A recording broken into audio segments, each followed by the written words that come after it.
Hey everyone, how you doing? It's Ed from Oak Island Models. Tonight we're going to go ahead and strip one of these bad boys, the Walthers SD70ACE. I'm going to break it down from start to finish and get it ready for the alcohol bath, and then you can go ahead and paint it in whatever skin you need. So give me a second, I'll flip the camera around and we'll get started.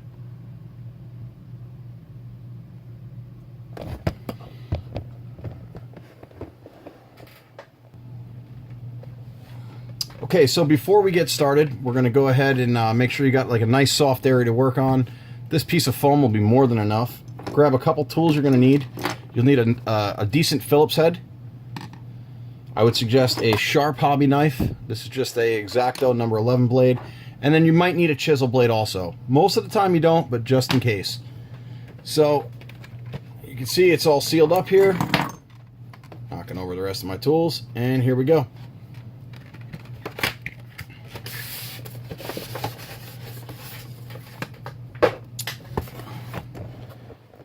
Go ahead and knock out that one light for you. Plastic cover comes off. Now you can see you got a parts baggie here that has the couplers. Don't lose that because there are no other couplers or coupler boxes in with this kit. Inside the kit you'll see that the model is secured with some foam inserts here for the handrails and these blocks which hold it into the styrofoam. I don't reuse them. Some people do. It's generally, for the most part, very secure. Another thing you might want to go ahead and use, I'll go ahead and get rid of this box now, is one of my little tricks I've figured out. Get an empty baby food jar. They make great containers for holding all the spare parts and spare parts and screws that you're going to need. So, let's go ahead and get started here. Alright, here we go. Now, I'm going to do some cutaways in between each part of the disassembly so we're not watching a half-hour video. Sorry for the camera jumping around like that, but I'm just going to point out some things real quick, and then we'll pause it and start again. First things first, there are 6 screws on the bottom for disassembling this model. You've got 2 directly behind the rear pilot and rear anti-climber, 1 for the coupler box, 1 that you have to swing the truck over. It's kind of hard to see here, but right in there. Then you spin the model around to the front, and you've got 1 for the coupler box, and 1 that's really hard to see that you need to go through the truck frame. Now, here's one nice thing about the truck frames. Unlike Kato, or unlike any of the other ones, these ones don't snap in, so you don't have to worry about them breaking. They simply pop out. You just take a good pair of pliers and spring them backwards or spring them open. They come right out. There's these little clips in here. They don't break in anything. It gives you a real good opportunity to weather the face of the wheels without overspray getting everywhere. So just wanted to point that out. Plus it also makes it easier to get at these screws. So again, we're just going to go ahead and pop and pull, and there you have it. So I'm going to go ahead and get the rest of them done. The next step will be removing the screws. Okay, here we are. Go ahead and take the screws out. I like to throw the screws right in there so that way I don't lose them.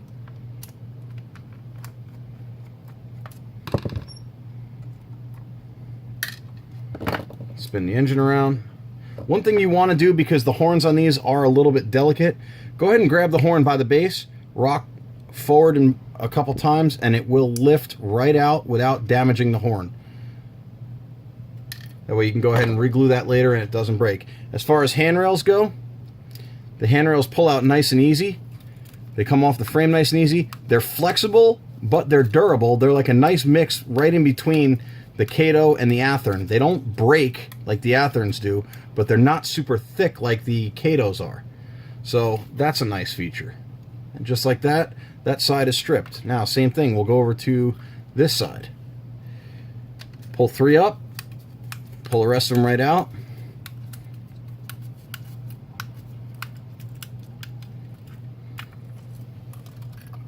There's that, foam's gone, good. Same thing, rear pilot, pull the ends, they pop right up, and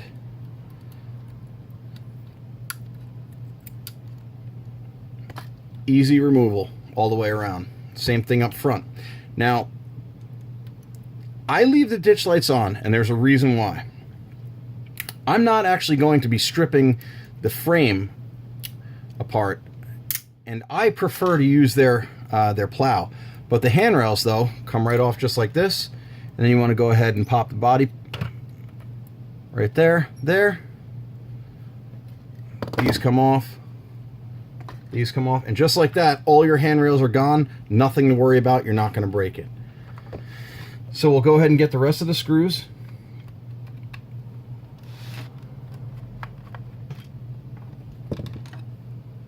Before you have a chance to lose them, make sure you throw them right there in the bin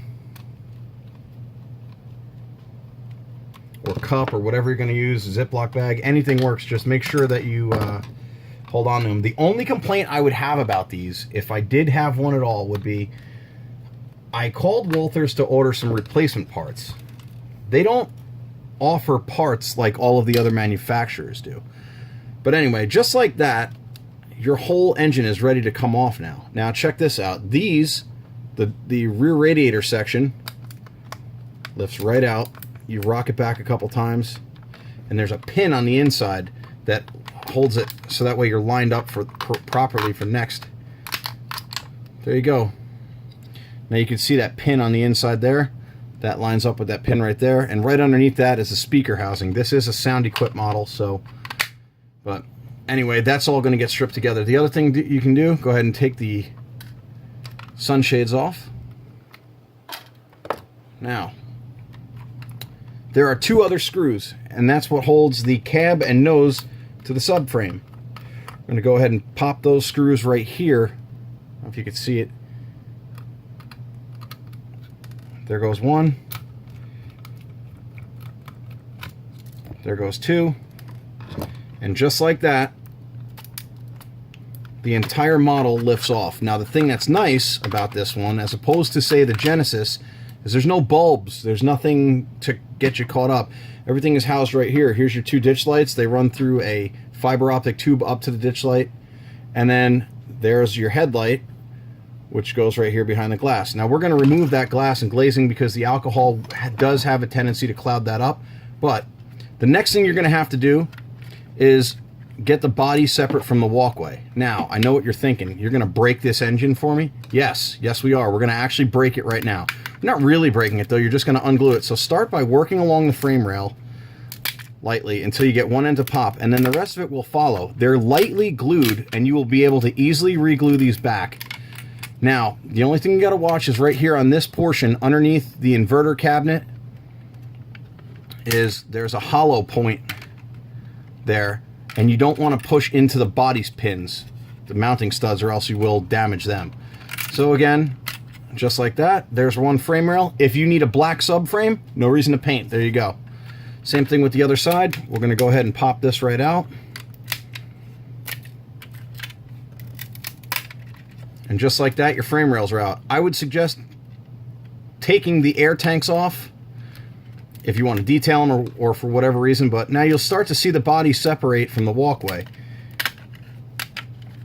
Inside here, right by the steps to the electrical equipment room, there are two pins that go into the body. You can go ahead and pull those off, and just like that, now the rear of the cab comes out on that side. On this side, same thing.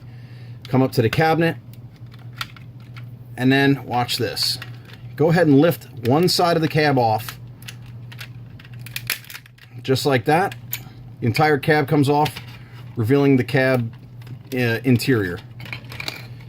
Then we'll go ahead and use your pliers. And you want to go, there's 4 pins on the inside. Just like that, it lifts up. Same thing on the other side. There goes your interior, and now the whole engine is ready to come apart. Got a little bit of glue here that you just got to work with. There you have it. The engine's completely disassembled. Now, as for the other quick parts, go ahead and take a nice pair of pliers, something real skinny and thin. You can lightly push on the lenses themselves, and the lenses will pop. Right there. There's your lens piece. Throw that in the bin. Throw these other 2 screws that we forgot earlier right in the bin. And then same thing with your headlight. Push lightly, because you don't want to damage And just like that, there's your headlight housing. That entire piece now is ready to be stripped. You can go ahead further if you want to take the inverter cabinet off. I don't recommend it. It's not really necessary.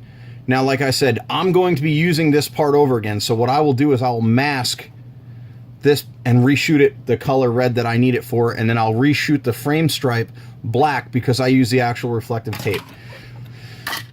Now, the last piece here is to go ahead and remove the windows. Not a very big deal at all. You want it to, this is where your chisel blade comes in. Take your chisel blade and lightly go underneath. These things are glued in, but very lightly, and they're very easy to work with. Well, at least all of the ones up until now were. There we go. And just like that, they'll pop. The windows are five separate pieces. You've got two sides, a one-piece front windshield, and then the rear windows come out. Very easy to work with again, and you can go ahead and there's the other window. Now you want to make sure you get the sides out first, though, no matter what you do. Just like that. There goes another side. There's a rear. And then onto the front, I suggest pushing the front corners first, and just like that, windshield pops out, and you are done. Your engine is now ready to be dropped in. Once we reassemble the cab right here. Engine's all broken down. You might want to take the brake wheel off. Sometimes they come off in the alcohol. Sometimes they don't. If you do take it off, just, you know, be careful. If not, make sure when you're brushing the engine that it's ready to go. But anyway, that's it.